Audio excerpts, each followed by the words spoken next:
My wife cheated on me. Twice. Years apart. Two totally different chapters of my life. You gotta laugh, right? I mean, the odds of being burned by the same person twice. That's not heartbreak, that's just bad luck and bad decision-making. The first time I met Natalie, I was 16.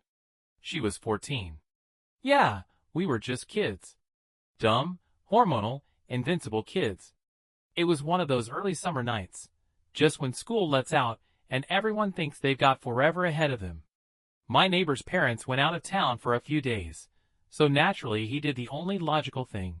Threw a party big enough to get on someone's permanent record. There was booze, even though none of us were legal. Someone always knew someone who had a fake ID. I had a beer or two, enough to feel loose but not enough to forget how awkward I was. I was never the center of the room guy. I hung with my group, made dumb jokes, didn't dance. That's when I saw her. Natalie. She was standing with a couple girls near the sliding glass door, laughing. I remember thinking she had this scrunched up nose when she laughed, kind of turned upward, like a cartoon or something. It was cute. She was cute. Her hair was pulled back, nothing fancy, but she had this energy around her, like she didn't care what anyone thought. I watched her for about an hour. Never got the nerve to go over. I was shy, and honestly, I figured she was way out of my league. So I stayed put, talking to my buddies and pretending not to stare. Then my friend Mike, who was playing DJ for the night, changed the track and made some cringy announcement about a slow dance. The lights dimmed a little. Everyone started pairing up. That's when Natalie walked straight across the room, right up to me, grabbed my hand, and said, "You gotta make a move or what? 'Cause I'm tired of waiting." That was the moment. That cocky little grin.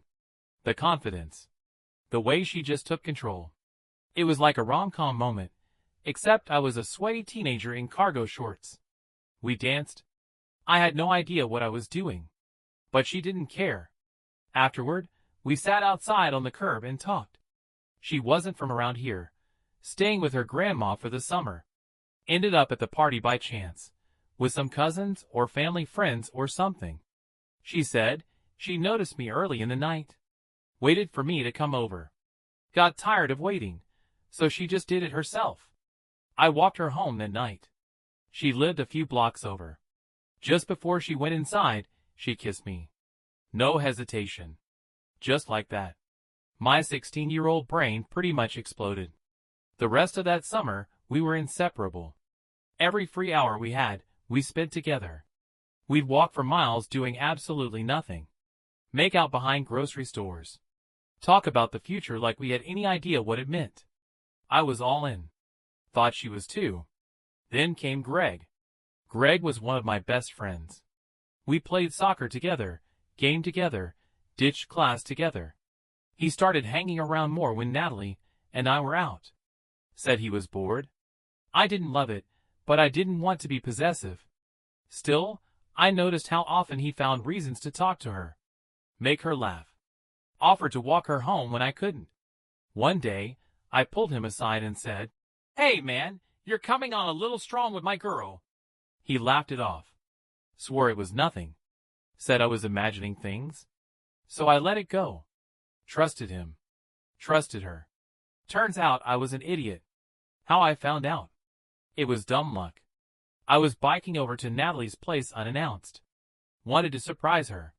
She didn't answer the door, but her bedroom window was open, second floor. I heard voices. Laughter. Then silence. Then whispering. One of the voices was Greg's. That's when I knew. She didn't sleep with him. Not that I know of. But I heard enough to know they'd been sneaking around. Kissing. I didn't confront them right then. I just left. The next day, I told her it was over. She cried. Tried to explain. Said it was stupid. Said she didn't know what she was doing. I didn't care. I was 16 and furious and heartbroken and convinced that was the last time I'd ever feel something that deep. I didn't talk to her again. Not for 16 years. We picked up where we left off, but with grown-up baggage and cleaner clothes. After that lunch downtown, Natalie and I started seeing each other more. It was casual at first, Coffee, a walk, dinner here and there. No pressure. But the connection? Still there. Maybe not the firework crush kind we had as teens, but something steadier. Familiar, but upgraded. She told me more about her life, how she'd bounced between cities after school, never quite settling down. Eventually, she found her way into working as a flight attendant. Said she liked the movement, the freedom. Every week a different city, new faces. No real roots. I told her about my career. I'd done all right for myself. Started off debugging garbage tier code in someone's basement startup, now running security systems for mid-sized companies from a decent apartment in Culver City. Nothing fancy, but stable. I like that word. Stable. The more we talked, the more we started to laugh about that old summer. She even brought up Greg. "Do you still talk to him?" she asked one night. I shook my head. "Nope. Last time I saw him was in college. He was still full of himself. Tried to sell me on a pyramid scheme." She laughed. "God. I don't know what I was thinking back then. Neither do I. I was convinced we were gonna get married and name our kids after Star Wars characters." She snorted. "Well, at least you dodged that bullet." We didn't talk about the kiss. Or the lie. Or how it ended. Not directly. But it hung there between us, unspoken. The fact that we were older now gave it distance. Like we could both agree, yeah, we were idiots. Kids. No one knew what the hell they were doing. 6 months later, we moved in together. It just kind of happened. She had a tiny studio in West Hollywood that was basically a closet with a stove, and her lease was ending. My place had space. She was spending more nights at mine anyway. It made sense. So we did it. Living with her was easy. She was funny, clean, always flying somewhere new, and bringing back weird snacks from airports in other countries. Sometimes she'd bring me a stupid souvenir, a magnet from Helsinki, a plastic shot glass from Tokyo, a hand-sized bottle of olive oil from Madrid. I lined them up on a shelf in the kitchen like little trophies. She had her routines. I had mine. It worked. We fought, of course. No couple doesn't. Sometimes about nothing, dishes, laundry, how I never closed the damn bathroom cabinet. But never anything deep. Nothing that felt threatening. 2 years in, I proposed. No grand gesture. Just a quiet night, take out on the couch, and a ring I'd been carrying in my coat pocket for 2 weeks, waiting for the right moment. I handed it to her without a speech. Just looked at her and said, "What do you think? Want to do this for real?" She stared at me like I'd just asked her to rob a bank, then broke into the biggest smile I'd ever seen on her face. "Yeah," she said. "Yeah, I do." We got married 6 months later. Courthouse wedding. A couple friends, her parents on Zoom, me in a rented suit that didn't quite fit. She kept flying. I kept working. Life wasn't exciting, but it was good. Solid. Or at least, I thought it was. But I'll save that part for later. Married life didn't change much at first. We didn't move. Didn't start talking about kids right away. It was like we just formalized what was already happening. She kept her last name, said it was easier for her job. I didn't care. That kind of thing never mattered to me. Natalie's flight schedule was demanding. Rome, London, Sao Paulo. Every time I opened the fridge there was some new European yogurt or weird cheese wrapped in paper with no English on it. She liked bringing pieces of the world home, and I liked trying them. Even when the cheese smelled like feet. We had a system. She'd be gone 4 or 5 days. I'd work, keep the apartment running. She'd come back, we'd crash on the couch and watch some dumb Netflix series, while she let her brain reset. We didn't go out a lot, but we weren't the going out type. We were more sweatpants and takeout people. I got used to the quiet when she was gone. Some guys would go nuts being alone that much, but I liked it. I had my work. I'd code until midnight, if I wanted. I had full control over the thermostat. I didn't have to share the bathroom. When she came home, it was like flipping a switch, company, affection, laughter. Then, a few days later, it was back to solo mode. It worked for both of us. Every so often, people would ask, "Don't you miss her when she's gone?" And I'd say, "Of course." Because I did. But I also liked our version of together. It was clean, independent, low maintenance. We took one real trip together, the summer after our first anniversary. Greece. Her idea. She got a great deal on flights, perk of her job. We spent a week on an island I couldn't pronounce, drinking ouzo and lying on a beach that looked fake. It was so perfect. That trip stands out. Maybe because it was the only time I saw her completely unplugged. No uniform, no tight travel schedule, no phone buzzing with updates. Just her. Just us. After that, things stayed consistent. No big surprises. We weren't one of those couples always posting about our date nights or throwing theme parties. We lived in the real world. She worked. I worked. We kept the fridge stocked and remembered each other's birthdays. That felt like enough. I never checked her phone. Never questioned where she was. I didn't feel the need.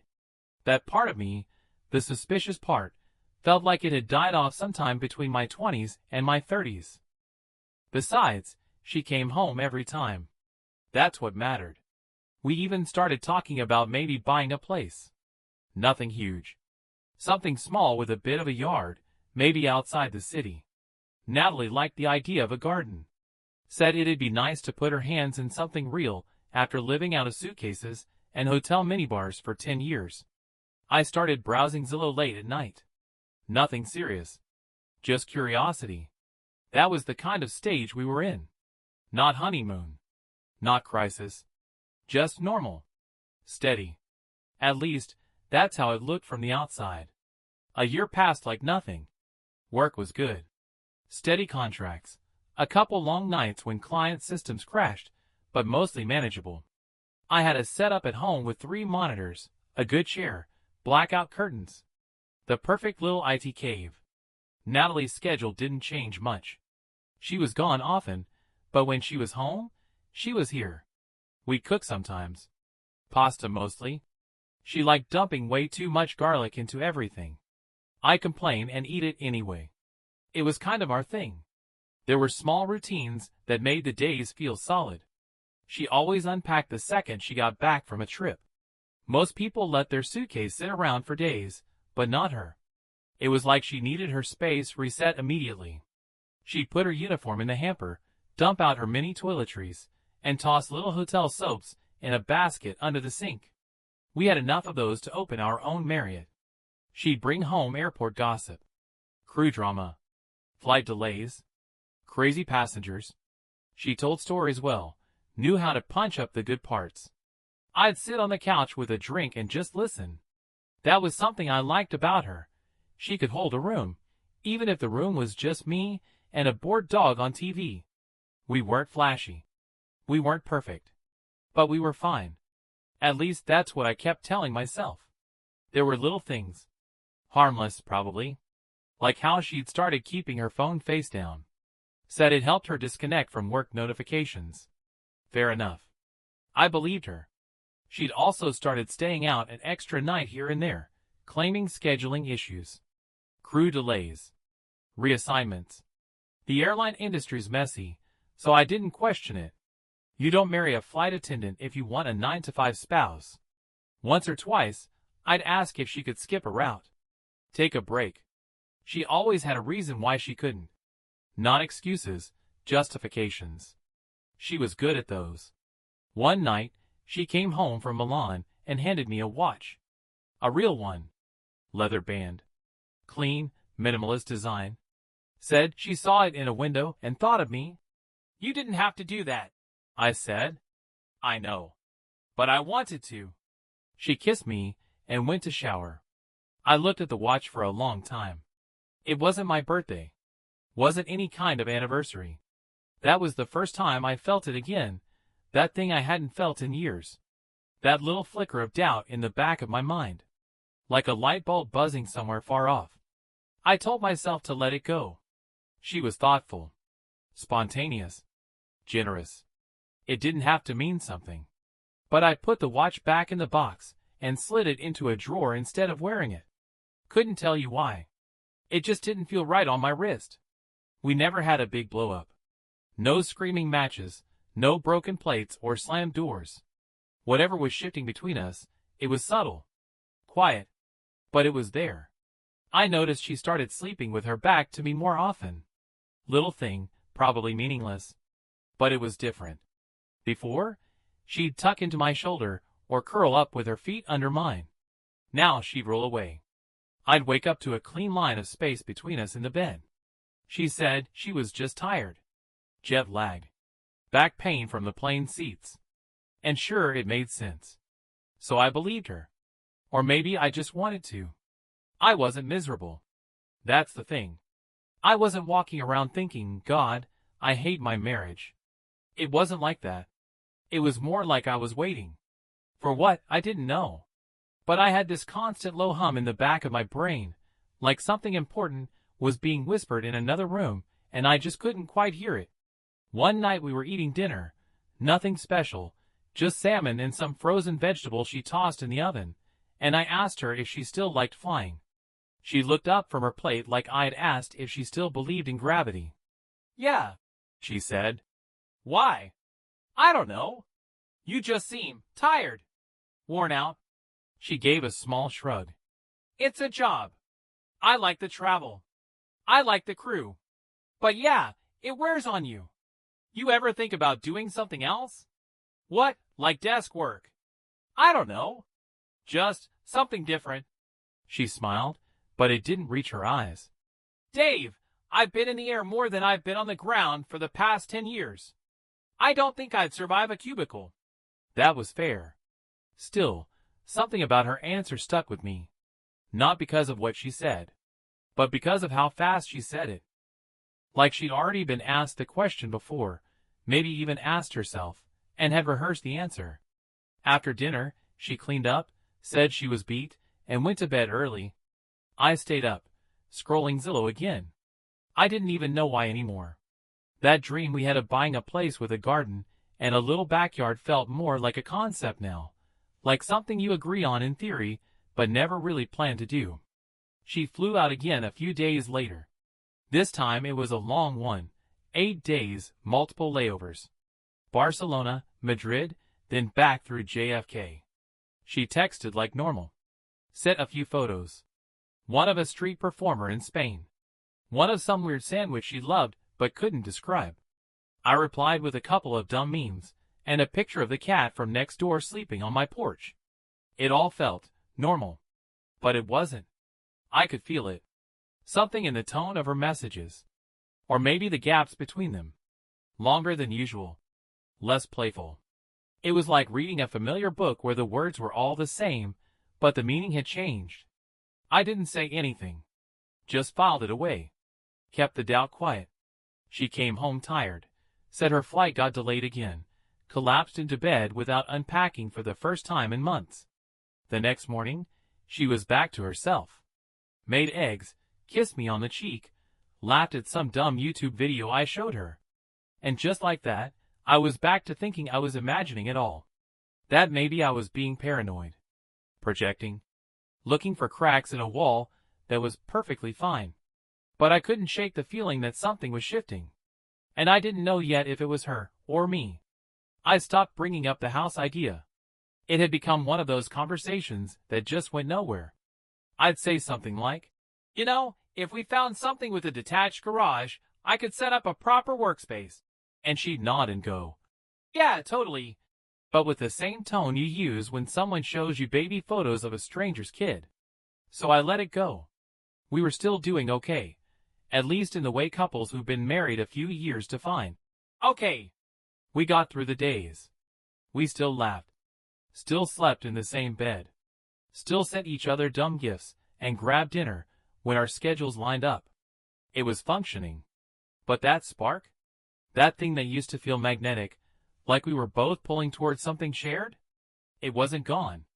It was just quiet. Some days, I'd be sitting in my office on a call, and I'd hear a plane overhead, and I'd wonder if she was on it. Or if she was on another one, halfway across the world, drinking cheap hotel coffee, and talking to people I'd never meet. And not in a jealous way, just in a removed way. Like she lived on a different timeline. Like we were slowly becoming two satellites orbiting different planets. Still, I had no proof of anything. No shady texts. No lipstick on collars. Just small things. Quiet changes. A phone that never rang around me.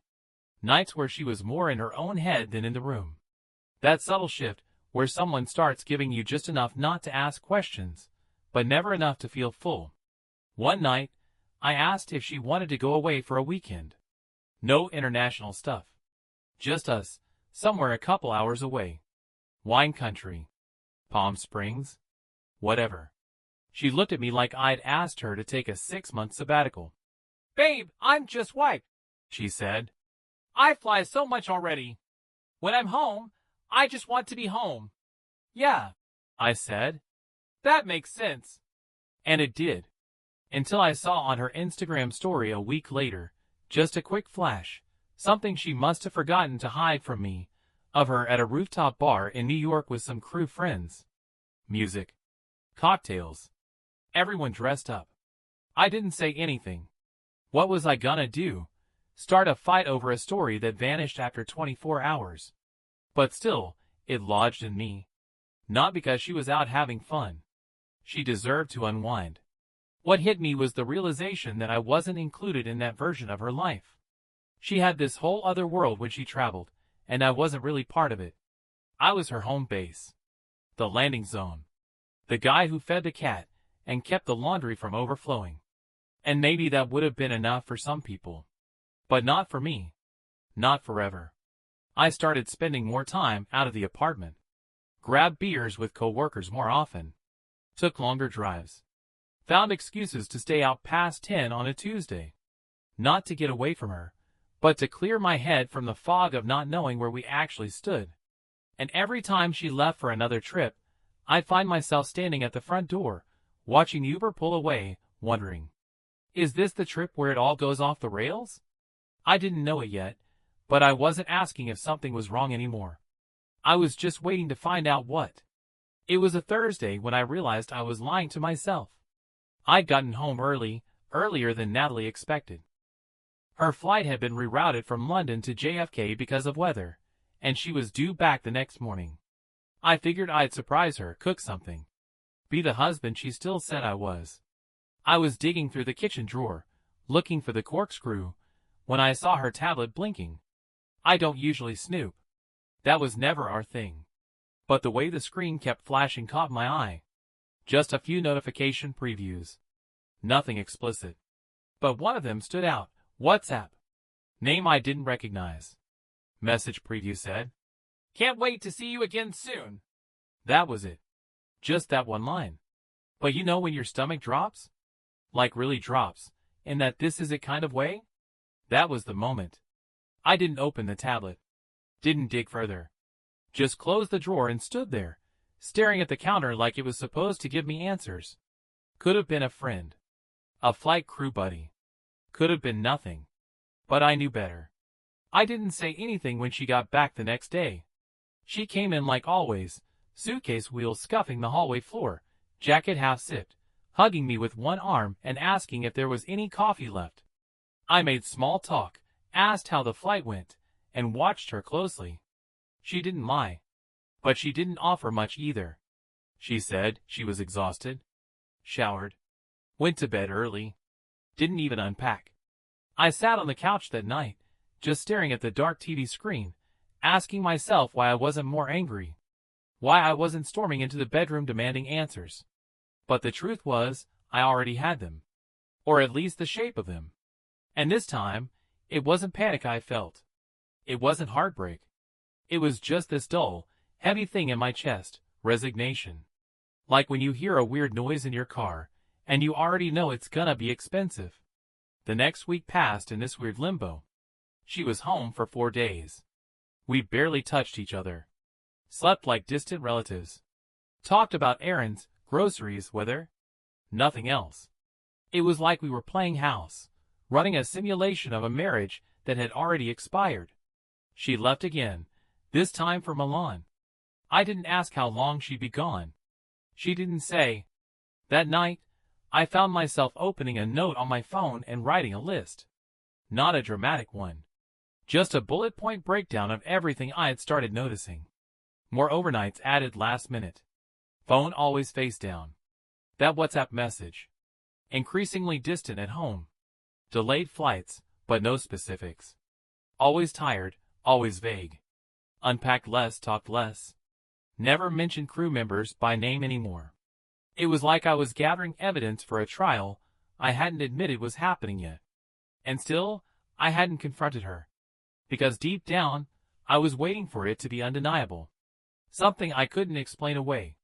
Something that would take the decision out of my hands. Because despite everything, despite the gut feelings, the patterns, the silence, I still didn't want to believe she'd do it again. Not Natalie. Not twice. But I also knew what I was really doing. I was preparing myself for impact. She came back from Milan like nothing was wrong. Same small talk. Same smile. Same habit of kicking her shoes off near the door and leaving them just out of the way, like always. I studied her like I was looking for a glitch. A tell. But she played it smooth. She always did. We ate dinner that night. Thai takeout. She talked about turbulence, rude passengers, a missed connection in Frankfurt. I nodded in the right places, made the usual noises, but I wasn't really listening. I was watching. Every word, every pause. Waiting for something to slip. Nothing did. We went to bed around midnight. She curled up close, like she used to. Maybe she felt something in the air. Maybe she was trying to pull me back in. And for a moment, I almost let her. But my body stayed stiff. My mind was somewhere else. The next morning, she was gone early. Another short hop to Chicago. One day in and out. Said she'd be back before midnight.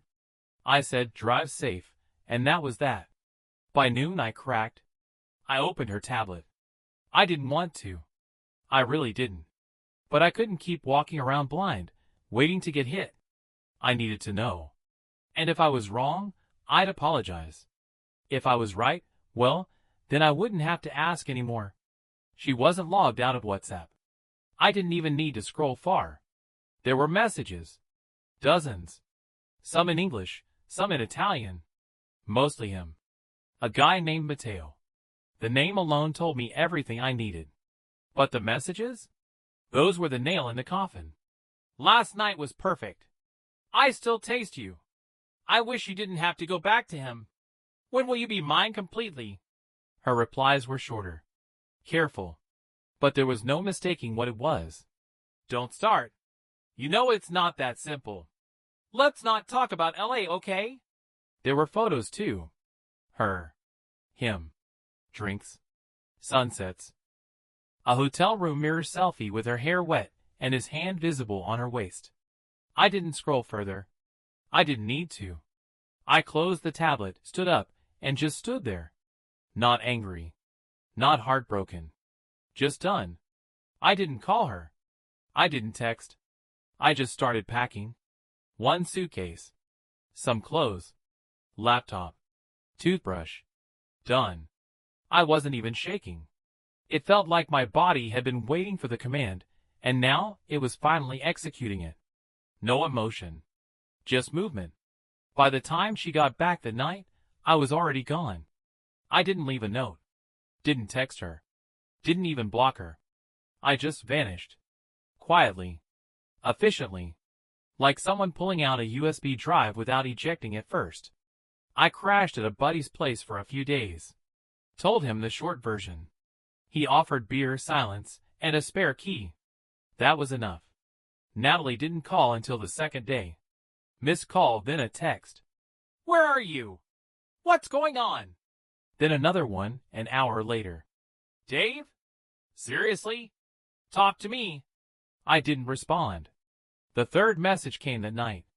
I don't know what you think you saw, but we can talk about it. And that's when I knew. She already knew. She wasn't confused. She was caught. That silence I'd carried for weeks? It turned into clarity real fast. It's wild how fast you can move on from someone when they stop being who you thought they were. One day, they're your wife. The next, They're just a person with your Wi-Fi password and too many pairs of shoes in your closet. I gave it a few days. Let her stew in it. Then I sent one message. Just one. You cheated on me. Again. This time, with an Italian guy from your flights. I saw the messages. I saw the photos. I'm done. No reply. Not for a whole day. Then she wrote, Dave, please. Can we just talk? It's not what you think. I laughed when I read that. That line should be printed on a t-shirt for cheaters. It's not what you think.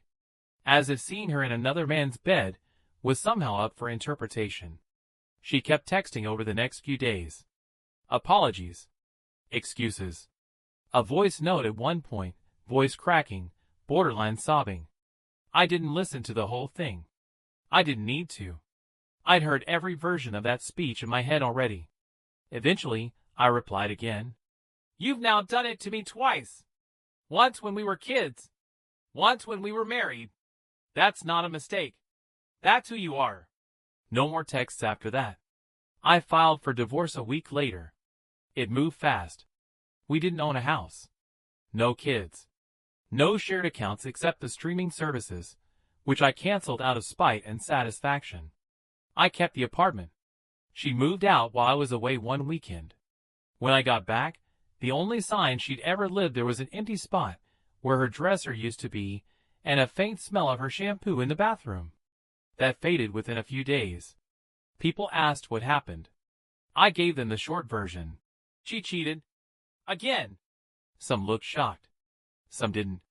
A few said, Man, that's brutal. It was. But not in the way they meant.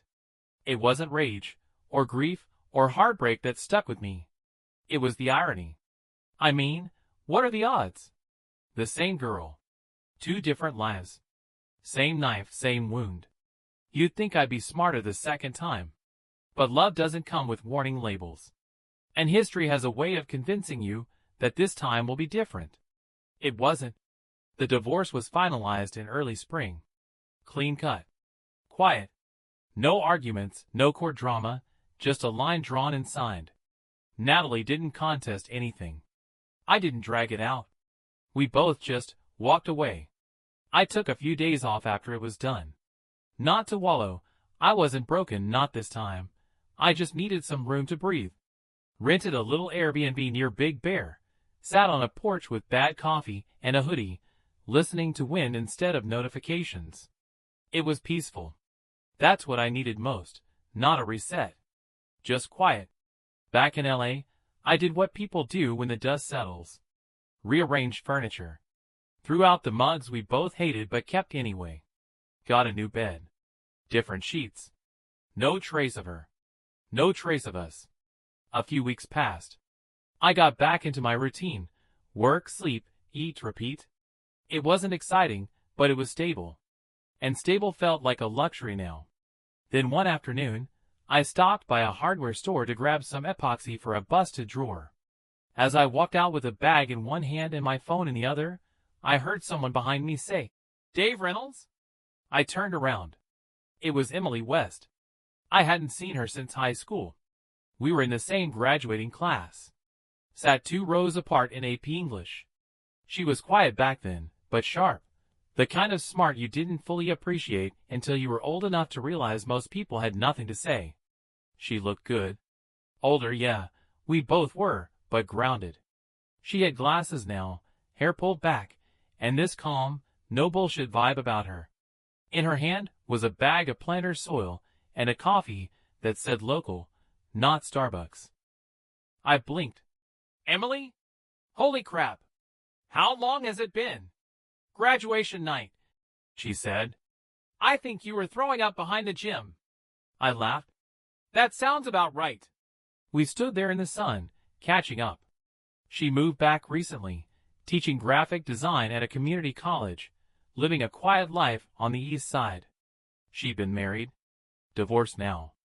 No kids. Said it was mutual. Said it was fine. I told her a little about my situation. She didn't pry. When we were about to part ways, I asked, not too smooth, not rehearsed, You want to grab coffee sometime? She tilted her head and smiled. Took you 20 years, huh? I grinned. Better late than never. She nodded. Yeah, I'd like that. Simple as that. Later that evening, I got a message from a mutual acquaintance, one of Natalie's old flight crew friends, who didn't know we'd stopped talking. She sent me a photo someone posted to a private social account. Natalie, on a beach in Bali, drink in hand, sunglasses on, hair a mess. Caption said something about finding herself. Turns out, after the divorce, she flew to Bali on impulse, started partying hard, got into the nightlife, then into something heavier. Alcohol mostly. Got fired after missing 2 international flights in a row. Airline didn't take kindly to spiritual journeys. That ended in blackouts. Where she is now? No one really knows. Some say she went off-grid. Others think she's still in Indonesia. Maybe Thailand. Chasing peace or just running in circles. I looked at the photo for maybe 2 seconds, then deleted it. No reaction. No weight in my chest. Just nothing. And that's when I knew I was done. Natalie was my first kiss and my last mistake. And now she was a ghost in a different hemisphere. I sat on my couch that night, beer in hand, cat on the windowsill, thinking about how damn strange life can be. You think the story's over, and then someone from homeroom pops out of the past and makes you smile at a parking lot. I don't know what'll happen with Emily. I'm not rushing it.